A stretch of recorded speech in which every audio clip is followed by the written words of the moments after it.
ये कहानी है गांव सोनपुर की, जहां सुबह सूरज के साथ उम्मीद जागती थी और शाम को चिरागों के साथ ख्वाब सोते थे। इसी गांव में रहता था रोहन, अपने वालिद शिवलाल और मां कमला देवी के साथ। रोहन इकलौता बेटा था। कमला देवी का दिल उस पर ऐसा आया हुआ था कि उसे कभी पानी का गिलास तक खुद नहीं उठाने दिया। मेरा राजा बेटा क्या खाएगा? आज हलवा खाऊंगा। अरे जो मेरा बेटा खाएगा मैं भी वही खाऊंगा। लाड प्यार में पला रोहन मेहनत से कोसों दूर था। गांव के लोग उसे देखकर सर हिलाते थे। रोहन का पड़ोसी था मोहन, एक गरीब मजदूर जो दिन रात मेहनत करता था। क्यों मोहन, आज फिर खाली हाथ? हंस लो रोहन, वक्त सबको सिखाता है। वक्त गुजरा और रोहन की शादी पूजा से हो गई। शुरू के दिन हंसी खुशी में गुजरे, मगर पूजा ने जल्द ही हकीकत देख ली। एक शाम पूजा ने हिम्मत करके बात की। रोहन, तुम कोई काम क्यों नहीं करते? बाबा है ना, सब संभाल लेते हैं। पूजा खामोश हो गई, मगर उसके दिल में खौफ बैठ गया। एक दिन शिवलाल को दिल का दौरा पड़ा, पूरा घर लरस गया। शिवलाल चल बसे। रोहन की दुनिया जैसे टूट गई। बाबा मुझे अकेला छोड़ गए। अब बिल, राशन, घर सब रोहन के कंधों पर आ गिरा और उसे कुछ भी नहीं आता था। गांव में चहमगोइयां शुरू हो गई। लाडले बेटों का यही अंजाम होता है। कमला देवी अब रोहन को प्यार नहीं, सच दिखा रही थी। बेटा, अब तुझे खुद खड़ा होना होगा। एक रात पूजा बोल पड़ी। अगर तुमने खुद को ना बदला तो ये घर बिखर जाएगा। ये अल्फाज रोहन के दिल में तीर की तरह लगे। रोहन ने पहली बार अपनी गलतियों को देखा। उसे मोहन याद आया। रोहन मोहन के पास गया। भाई, मैंने तुम्हारा बहुत मजाक उड़ाया, मुझे माफ कर दो। माफी मांगना ही पहला कदम है। मोहन ने रोहन को मजदूरी सिखाई। पहले दिन हाथ छिल गए, जिस्म टूट गया। रोहन गिर पड़ा, फिर उठा। मैं हार नहीं मानूंगा। रोहन की जिंदगी में पहली बार सुबह जल्द आई। सूरज अभी पूरी तरह निकला भी न था कि वो उठ चुका था। ये वही रोहन था जो कभी दोपहर से पहले आंख नहीं खोलता था। भगवान, मेरे बेटे को मजबूत रखना, उसे दोबारा कमजोर ना होने देना। एक दिन रोहन को सोने का सिक्का मिला। दिल ने कहा रख ले, मगर उसने वापस मालिक को दे दिया। उसी रात एक बुजुर्ग उसके ख्वाब में आए।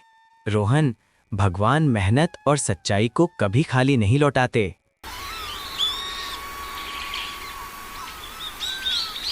रोहन मजदूरी के लिए निकल पड़ा। ईंटें उठाना, रेत ढोना, पसीना बहाना, हर सांस उसके लिए इम्तिहान थी। शाम तक रोहन के हाथ कांपने लगे। अरे रोहन, आज बस कर दे, कल आ जाना। नहीं, आज नहीं रुकूंगा। घर पर पूजा दरवाजे पर बार बार देख रही थी। कहीं ये पूछ उसकी हिम्मत ना तोड़ दे। रोहन को पहली बार अपनी कमाई मिली। चंद नोट, मगर उनकी कीमत सोने से कम न थी। बाबा, काश आज आप होते। रोहन ने पैसे माथे से लगाए। गांव वही था, मगर रोहन बदल चुका था। वही गांव जो कभी हंसता था, आज खामोशी से देख रहा था। लगता है लड़का बदल रहा है। मोहन के दिल में भी एक उलझन थी। कहीं ये कामयाब होकर फिर गरूर में ना आ जाए। रोहन की मेहनत रंग लाई। उसे मुस्तकिल काम मिल गया। एक ठेकेदार ने रोहन को मुस्तकिल काम की पेशकश की। मेहनती लड़के की हमें जरूरत है। घर में चिराग रोशन थे। आज घर में दाल बनी है, मगर सुकून के साथ। ये दाल हलवे से मीठी है। कामयाबी के साथ एक पुराना दुश्मन वापस आया, गुरूर। अब सब मुझे इज्जत देते हैं। एक दिन रोहन को गलत नापतोल करने की पेशकश हुई। कुछ पैसे ज्यादा मिल जाएंगे। रोहन के कानों में बाबा की आवाज गूंजी। बेटा, गलत कमाई आग की तरह होती है। रोहन ने पीछे हटकर कहा, नहीं, मुझे मेहनत की रोटी चाहिए। चंद दिन बाद वही ठेकेदार आया। तुम पर भरोसा किया जा सकता है, ये निगरानी का काम संभालो। मोहन ने दूर से देखा। यही है असल जीत। अचानक कमला देवी बीमार पड़ गई। पैसे कम थे, खौफ ज्यादा। रोहन ने अपनी जमा पूंजी निकाल दी। फिर हम भगवान दोबारा दे देगा। कमला देवी ठीक हो गई। रोहन और मजबूत हो गया। गांव के बच्चे अब कहते थे, रोहन भैया हमें भी मेहनत सिखाओ। इस कहानी से हमें ये सबक मिलता है कि जिंदगी सिर्फ आराम, लाड और सहूलतों से नहीं चलती। जो इंसान मेहनत से भागता है, वक्त उसे भगा भगा कर मेहनत सिखाता है। जिंदगी सिर्फ आराम मांगने से नहीं चलती, उसे चलाने के लिए कुर्बानी और मेहनत जरूरी होती है। भगवान उसी का साथ देता है जो गुरूर छोड़कर मेहनत का रास्ता चुनता है।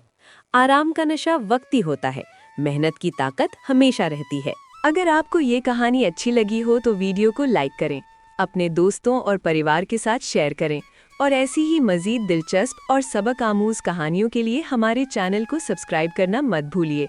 मिलते हैं अगली वीडियो में एक नई कहानी और नए सबक के साथ। तब तक मेहनत करते रहना और भगवान पर भरोसा रखना।